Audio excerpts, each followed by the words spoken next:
নমস্কাৰ ষ্টুডিঅ'ত মই দীপাৱলী আৰু আপুনি চাই আছে ই নিউজ এনে আৰু এই মুহূৰ্তত দিবলৈ আছো এটা ভাল খবৰ পুনৰ বিশ্বৰ দৰবাৰত উজলি উঠিল এগৰাকী ভাৰতীয় মূলৰ কিশোৰী আৰু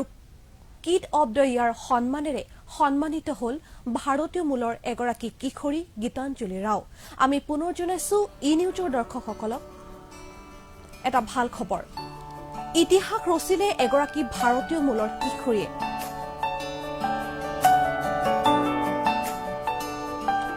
কিড অফ দ্য ইয়াৰ সন্মানেৰে সন্মানিত হৈছে গীতাঞ্জলি ৰাও আমি পুনৰ জনাইছো এই ভাল খবৰ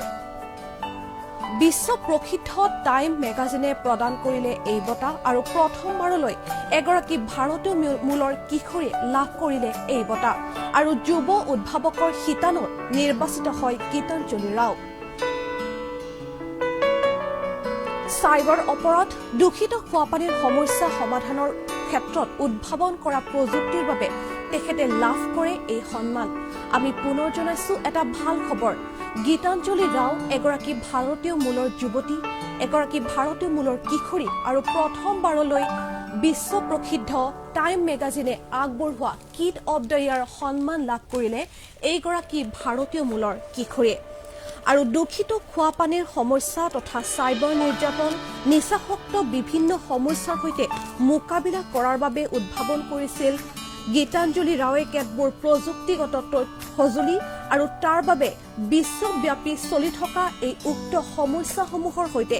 মোকাবিলা কৰাৰ বাবে যুৱ উদ্ভাৱকসকলৰ মাজত গোলকীয় সম্প্ৰদায় গঠন কৰাৰ উদ্দেশ্যে কিশোৰী ৰাওক এই বঁটা প্ৰদান কৰা হয় বিশ্ব প্ৰসিদ্ধ টাইম মেগাজিন যি বিশ্ব প্ৰসিদ্ধ এই টাইম মেগাজিনে প্ৰথমবাৰলৈ এই বঁটা প্ৰদান কৰিছে আৰু ভাৰতীয়সকলৰ বাবে এটা ভাল খবৰ প্ৰথমবাৰলৈ এই বঁটা প্ৰদান কৰা হৈছে আৰু পোন প্ৰথমবাৰৰ বাবে এগৰাকী ভাৰতীয় কিশোৰীয়ে এই বঁটা লাভ কৰিছে নিজৰ নাম সন্নিৱিষ্ট কৰিলে ভাৰতীয় মূলৰ এগৰাকী কিশোৰীয়ে আৰু 15 বছৰীয়া গীতাঞ্জলি ৰাওয়ে বিশ্বৰ প্ৰায় 5000তকৈও অধিক মনোনীত যুৱ বিজ্ঞানীসকলৰ মাজত নিৰ্বাচিত হল আৰু লাভ কৰিলে এই বিশেষ সন্মান কিড অফ দ্য ইয়াৰ অৰ্থাৎ এক মহত্বপূৰ্ণ সন্মান এক গৌৰৱৰ সন্মান আৰু এই সন্মানত নিজৰ নাম খোদিত কৰিলে এগৰাকী ভাৰতীয় মূলৰ কিশোৰীয়ে আমি জনাইছো দূষিত খোৱাপানী তথা সাইবাৰ নিৰ্যাতন নিচাসক্ত বিভিন্ন সমস্যাৰ সৈতে মোকাবিলা কৰাৰ বাবে তেওঁ কেতবোৰ উদ্ভাৱন কৰিছিল প্ৰযুক্তি আৰু এই তাৰ বাবে এগৰাকী যুৱ উদ্ভাৱক হিচাপে তেখেতলৈ এই সন্মান প্ৰদান কৰা হয় আৰু তেওঁ জনাইছিল যিহেতুকে কৰোনাৰ সংসাৰ বিশ্বব্যাপী কৰোনাৰ সংসাৰ গতিকে ভাৰ্চুৱেল অৰ্থাৎ ভিডিঅ' কলৰ জৰিয়তে তেওঁ কিছু বাৰ্তালাপ কৰিছিল প্ৰসিদ্ধ জনপ্ৰিয় অভিনেত্ৰী তথা সমাজকৰ্মী এঞ্জেলিনা জলিৰ সৈতে আৰু তেওঁ তেতিয়া জনাইছিল যে তেওঁলোকৰ প্ৰজন্মই যি ধৰণৰ সমস্যাত ভুগিছে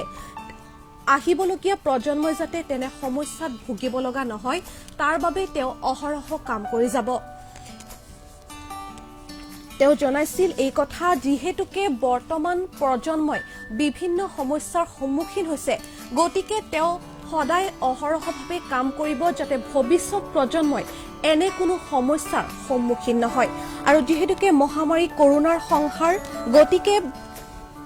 অভিনেত্ৰী তথা সমাজকৰ্মী এঞ্জেলিনা জলিৰ সৈতে ভিডিঅ' কনফাৰেন্সৰ জৰিয়তে তেওঁ বাৰ্তালাপ কৰিছিল আৰু তাৰ সময়তে সেই সময়তে তেখেতে উল্লেখ কৰিছিল এই কথা আৰু আমি জনাইছো ই নিউজৰ দৰ্শকসকলক এটা ভাল খবৰ এগৰাকী ভাৰতীয় হিচাপে আমাৰ বাবে এক গৌৰৱৰ বিষয় যিহেতুকে বিশ্ব প্ৰসিদ্ধ টাইম মেগাজিনে আগবঢ়াইছিল এই বঁটা কিড অফ দ্য ইয়াৰ সন্মান আৰু এই সন্মানেৰে এতিয়া বিভূষিত হল ভাৰতীয় মূলৰ এগৰাকী কিশোৰী গীতাঞ্জলি ৰাও